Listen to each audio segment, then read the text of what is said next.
And so now I am so excited to introduce this year's keynote speaker, my dear friend and colleague, Susan Leslie. Susan has serves currently as the Partnerships and Coalitions Organizer at the UUA Side with Love Organizing and Strategy team. And since the early 90s, Susan has played an integral role in the UUA's work, giving life the shape of justice, supporting state action networks like ours. So many state action networks across our country have been developed with the support of Susan. And so it's with very mixed emotions that I share that Susan will be retiring this coming July. You know I'm gonna be there to celebrate. We better have an in-person GA because you know I will have the confetti ready for you, Susan. I just wanna say, I think I speak for all of us here in saying thank you for your incredible service to Unitarian Universalism. We are so excited and honored to hear your reflections today on your career and on the evolution of our faith's justice work over the last 3 decades. And on a more personal note, I want to thank you, Susan, for your mentorship. In reflecting on all of the conversations that we have had since the weeks before I took over this role at UU Justice NC all the way through these last couple of years. I'm a better organizer because of you, and I dream bigger because of you. And so I just want to thank you for your guidance and encouragement. I hope you will still pick up the phone when I call after July. I'm so grateful for you. And so please join me. If you don't have your cameras on, please join me in just giving a warm UU Justice NC welcome to our keynote speaker, Susan Leslie. Wow. Oh, thank you so much, Lisa. Just to let you guys know, I do use she, her pronouns. I am also a member of First Parish, Cambridge, Mass, UU, and reside on Massachusetts land. So hello, North Carolina. One of the great joys of my career is getting to work with people like Reverend Lisa. Thank you for that lovely introduction. So yes, 30 years ago, this past September 11th, actually, I came to the UUA as a community organizer, looking to work for a spiritually based anti-racist justice organization. It felt like I had been called when I was offered a position at the UUA Social Justice Department, and then they said, well, actually, would you also work half-time with the newly formed Office for Racial Inclusiveness? Wow. So to give some context about me, my parents were from the immigrant city of Lawrence, Mass, a textile mill city. Like many in their upwardly mobile generation, they left the city to buy a home in a suburb in New Hampshire with the assistance of the GI Bill. They were progressive and they were Catholic in a conservative Protestant state.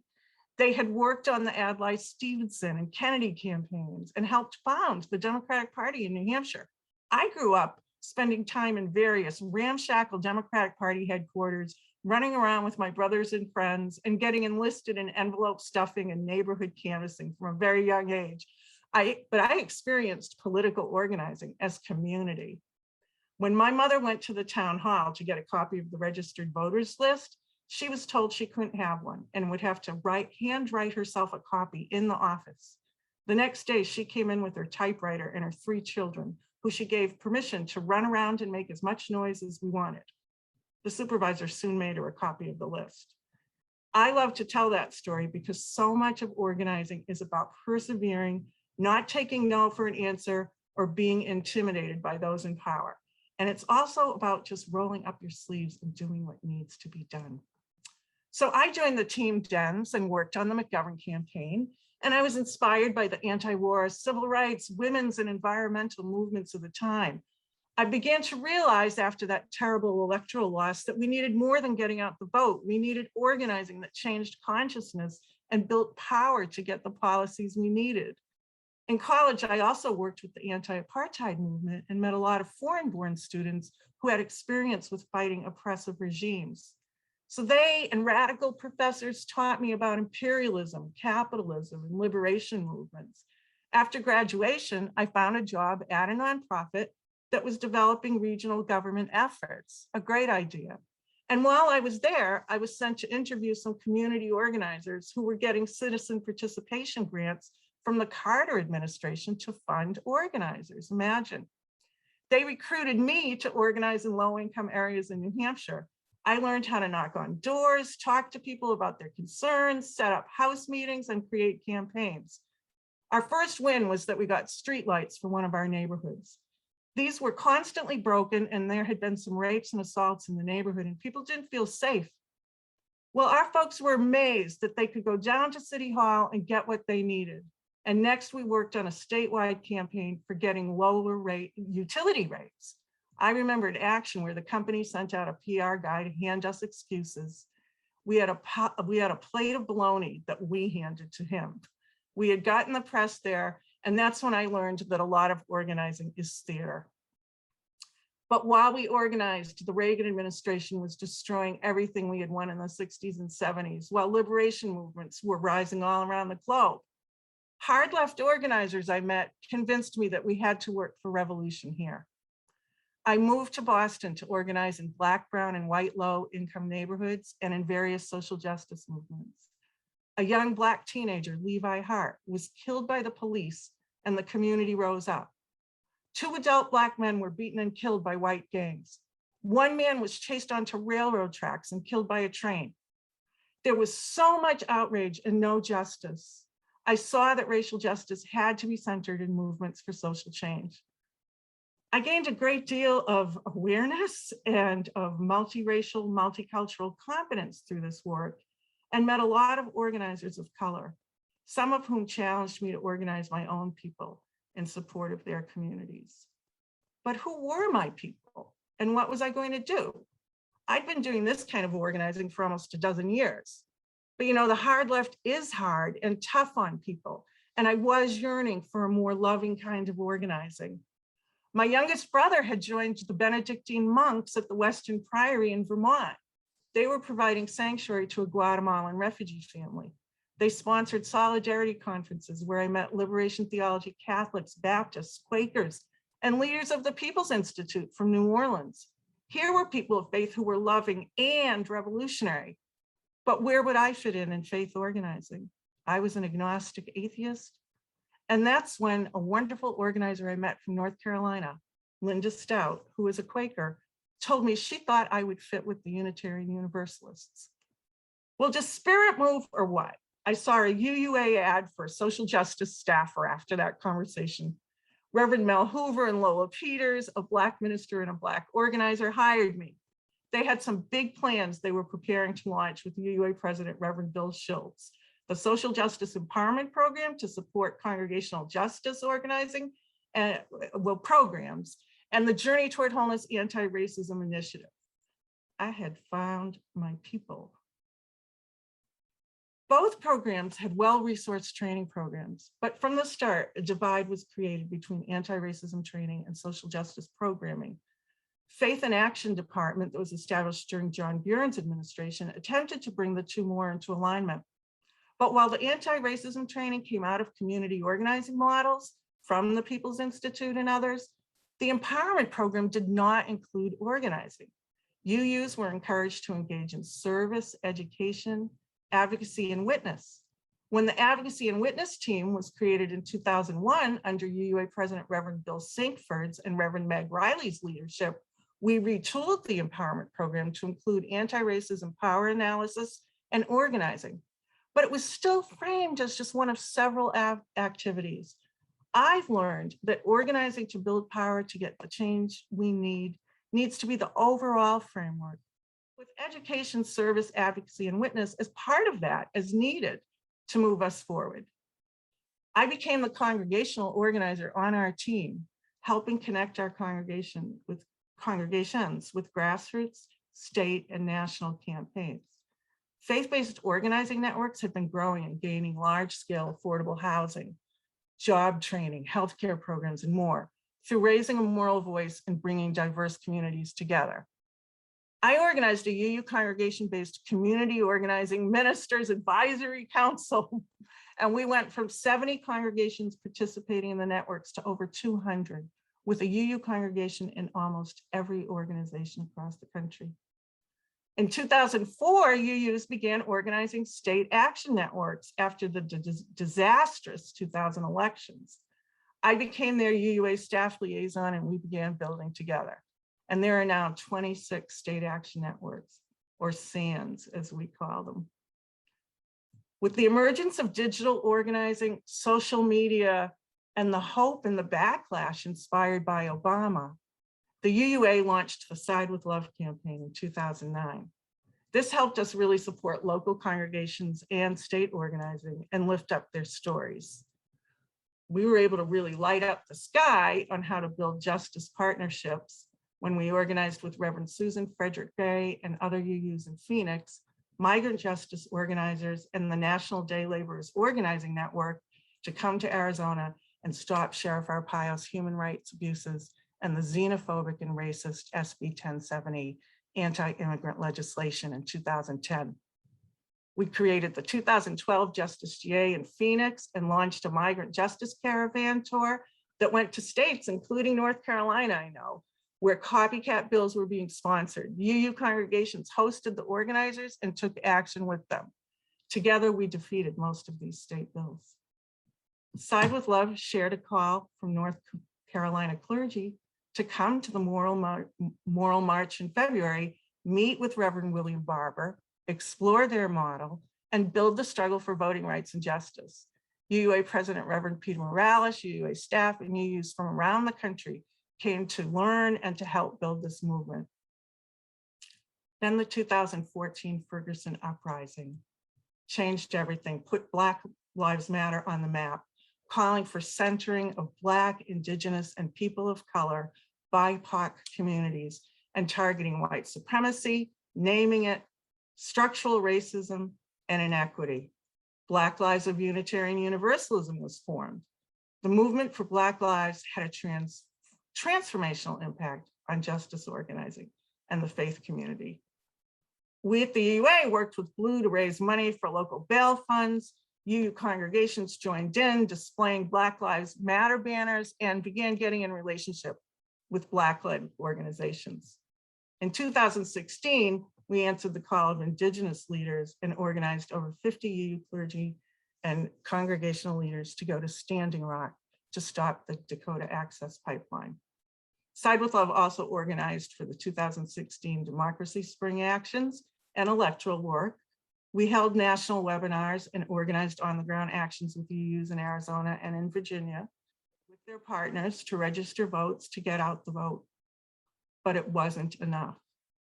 With the election of Trump, the attacks on immigrants, Muslims, people of color, and Indigenous communities escalated sharply. The UUA and UUSC jointly created the Love Resist campaign to increase faithful resistance, boldness, courage, and persistence to counter the false narratives and resist the cruel policies of the Trump administration. Our multicultural growth and witness team was putting a lot of effort and resources into providing education and training for white UUs, but we weren't resourcing multiracial UU anti-racism justice organizing efforts, including electoral justice in the same way. We needed more organizers on staff. We needed an organizing team. I'll pause just for a moment here. 2017, the election of Reverend Susan Frederick Gray, an organizer herself. We established the UUA Side with Love organizing strategy team. Susan had only been president for a little over a month when our team organized UUs regionally to join her and UUs in Charlottesville and other people of faith to witness against the white supremacist organizing rally. Over the next 5 years, we organized UUs to take direct action with Mahente as they raised the abolish ICE demand. We joined Faith Floods the Desert when harsh repression came down on No More Just Volunteers for leaving water in the desert and providing shelter to migrants. We joined the Poor People's Campaign. We joined ballot amendment campaigns for voting rights for people with felony convictions in Florida, working with Desmond Meade's Florida Rights Restoration Coalition and the Florida SAN, and for decriminalization of simple drug possession with the Ohio Organizing Collaborative and UU Justice Ohio to fight the war on drugs prison pipeline. Susan came with us for weekends in both states where we held joint rallies, training, and went canvassing together.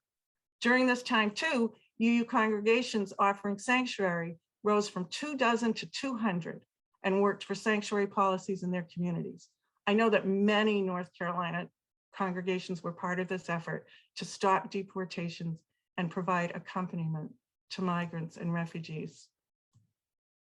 2019 was a very pivotal year in our organizing. Side with Love joined UUs in Florida and their partners in our national coalition to get the notorious Homestead Juvenile Detention Center closed. A Florida UU challenged Elizabeth Warren at a campaign rally to come see Homestead. Soon the other 50 Democratic candidates running for president came too. A national spotlight was shown on the brutal conditions there, and we shut it down. At that year's General Assembly, we did a public witness action in Spokane, Washington, led by our Side with Love campaign director, Everett Thompson, and we worked with local Black organizers to stop the expansion of the local prison and encourage UUs around the country to join local no bail, no jail campaigns. That fall, UUs went out in huge numbers to across the country to participate in the global youth-led climate strikes. And we were just preparing to launch the UU the Vote campaign. Reverend Ashley Horan, who had been leading the Minnesota UU SAN, came in as our organizing strategy team director. Now, you all know the story of UU the Vote. UUs contacted more than 3 million voters as part of this organized effort with frontline partners and others to end the white supremacist fascist Trump regime. We not only worked for justice at the ballot box, but also in the streets, when Movement for Black Lives led an uprising for a national reckoning on systemic racism after the murder of George Floyd. UUs marched and supported, and some of our congregations provided sanctuary to protesters. The movement called for defund and divest, invest campaigns that Side with Love and SANS are supporting. You know, we showed up for the November elections, for the counting of the votes, for the January Georgia elections, and then we saw the attempted insurrection on January 6th. We were making plans behind the scenes with the Rising Majority Coalition in case a counter mobilization was going to be required. Fortunately not. We gathered in with 30 days of love. From Martin Luther King Day to Valentine's Day, we celebrated Inauguration Day together. And we began getting ready for the new administration's first 100 days. We've all done this together, folks, all this during a pandemic. Through it all, our UU community has learned how resilient we are and how much we can do together virtually, how we can build community, create connections, and sustain ourselves with our faith. And when we need to and are able, we take to the streets together. So this past September, we launched the Side with Love Action Center under the direction of Nicole Presley, our field and program director, who served as the UU the Vote coordinator. Through the Action Center, we're fighting for big systemic changes to get what communities need. We're working in national coalitions and with UU state networks, hosting meetups to take action on our strategic priorities. You may have been at our Freedom to Vote rally Thursday night. We're also working to get the Build Back Better bill passed with as much funding as possible. I just returned from the People versus Fossil Fuels actions in Washington, where I took a rest along with 40 UUs who were part of Green Faith's delegation of over 150 faith leaders. We're also working with the We Are Home campaign to get a path for citizenship for immigrants, with the Faith for Equality Coalition to get the Equality Act passed and to stop anti-trans state legislation, and with racial justice coalitions to get the People's Response Act passed to transform public safety. We're running an organizing school for UUs and increasing our capacity to bring our people and our resources to the movement through volunteer recruitment and leadership development. This is our moment, and it really feels like the movement has learned what Audre Lorde said long ago. There is no such thing as a single issue struggle because we do not live single issue lives.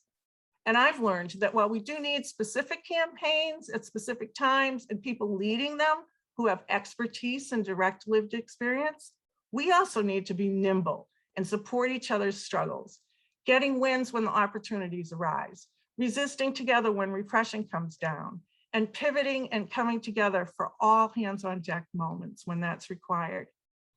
I've learned that while we can and need to be part of reducing harm, we can't reform unjust systems. to truly reach collective liberation, we need to move with abolitionist and decolonization frameworks as we build our networks. And I've deepened my understanding over all these years, always, of how much we need relational organizing. Getting messages in our overloaded inboxes that exhort us to take action leads to fatigue. We need invitations to be part of something that allows us to take collective action together in our faith community and with others. And electoral justice needs to be an ongoing practice. We will be launching UU the Vote 2022 this spring, and North Carolina provides some real opportunities as the electoral landscape is shifting, and we have UU Justice North Carolina working with great partners and great UUs in North Carolina to mobilize our communities. I have learned, Lisa, that we need to think big. And I've also learned that we need all the small actions that get us there and help people figure out what's the one thing they can do at that moment, and then ask them to bring someone else with them. That's how we create an organizing culture. We've now brought on a new congregational justice organizer on my team, the Reverend Wanwa Hamami, who was also a former SAN leader, and we're hiring a climate justice organizer. I see UU organizing getting stronger, more strategic, more rooted in and sustained by our faith, building our UU movement in ways that enliven and empower us all. UU Justice NC is on the cutting edge of this, working in strategic and accountable ways with local and state partners, working with Side with Love, helping North Carolina UUs to be not just more impactful, but to connect deeply with each other and be part of real change and justice for your communities. It's been wonderful to get to work together. So I thank you so much. It has been a joy of my career to be able to work with so many great UUs and great organizers through these 3 decades. There are many more stories for sure. Change takes a long time, but then there are moments when huge opportunities and threats arise, and we are in those times now. And we UUs are meeting the moment to do what UU theologian and anti-fascist Reverend James Luther Adams called the prophetic. That is to be part of making history and not just be pushed around by it. So I thank you all for listening. I thank you for the invitation and for all the great organizing that you are doing. And I know we will be meeting up in the coming year.